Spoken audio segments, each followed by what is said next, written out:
What's going on? It's Astronaut H, and this is the What More Do You Want Network. Now, in this video, I will be discussing the saga that is the Philadelphia 76ers. And at this point, honestly, I don't know what else to say about this team. To this point, they're coming off of another loss versus the Memphis Grizzlies, a game in which Joel Embiid had a breakout to his NBA season this year. I believe he had 35 points in that game. Now, when I look at what has transpired and taken place over the course of the beginning of the NBA season for the Philadelphia 76ers, you just look at everything that has came to head, so to speak. You look at Joel Embiid not being healthy. You look at Paul George not starting the season healthy. Tyrese Maxey also being injured, and just things not going in a direction that they would have hoped. Now, being as though the things have been said about the team meeting and Joel Embiid and Tyrese Maxey, Maxey alluding to Joel Embiid always being late and not being on the same page with the team on the floor is definitely a red flag that you never want to hear from another player talking about the star player of the team. When I think of this 76ers team and I think of all the expectations, right? All the things that before the season started was being talked about, this Philadelphia 76ers team being one of the teams that could be tops in the East. Right now, they're at the bottom of the Eastern Conference. We're talking about a team that on paper looks very good. Now, bear in mind, it's very early. We're not even 20 games into the season, right? But when you look at the NBA season and how I always break it down, from my perspective, I always break it down in spurts of 20. You have the first 20, then you have the second 20, you get the All-Star break. You're about 40 games in or a little more over. And then you hit the second stride of the season where you hit the 60 game mark and then the 82 game mark. So if you are the Sixers, can you turn it around? Of course. That's without question. You can turn it around, but it's going to take a lot of it's going to take a lot of work, to get the first and foremost to get to 500. If you are the 76ers, your first thoughts is getting to 500. If you can get to 500, you have an opportunity to be better, right? You have an opportunity to be better, and that's the first thing. That's the first step.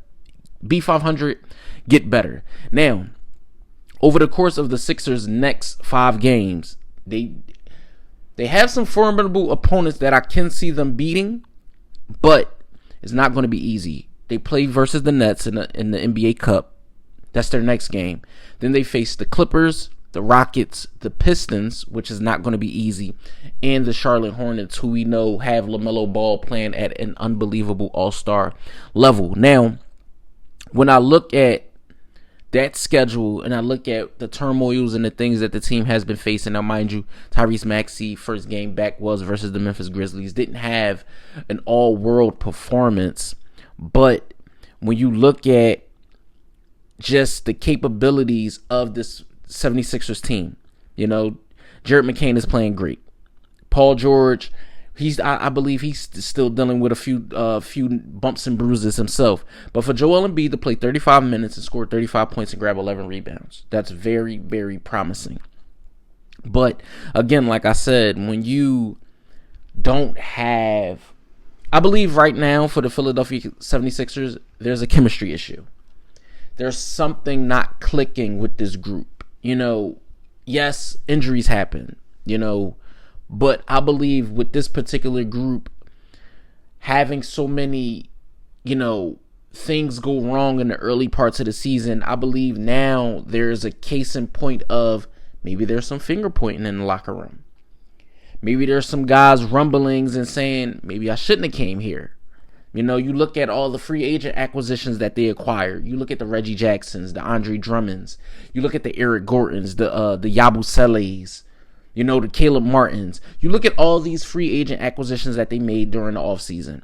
You look at the Paul George free agency move. You look at the new contract for Maxey. You look at the new contract for Joel Embiid.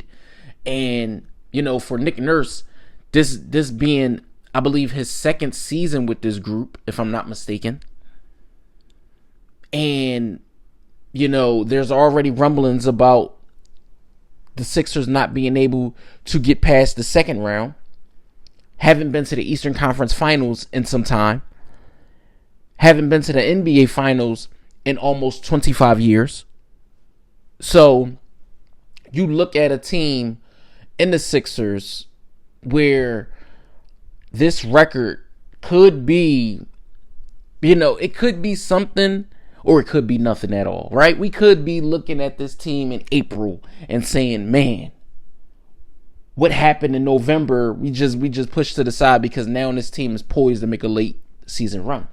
So, you know, like I said, man, this is a saga going on in Philadelphia. This is one of the biggest soap operas of the NBA early part of the season. And I'm just curious to see where the rest of the season goes for the Sixers. So let me know what you guys think in the comments down below. Philadelphia 76ers fans, NBA fans, basketball fans, or if this is just your first time tuning into the channel, let me know what you think in the comments down below. Don't forget to like, comment, subscribe, hit that notification bell to know anytime a video is being uploaded to this channel. It's Astronaut H. This is the What More Do You Want Network, and I'll catch you guys on the next video.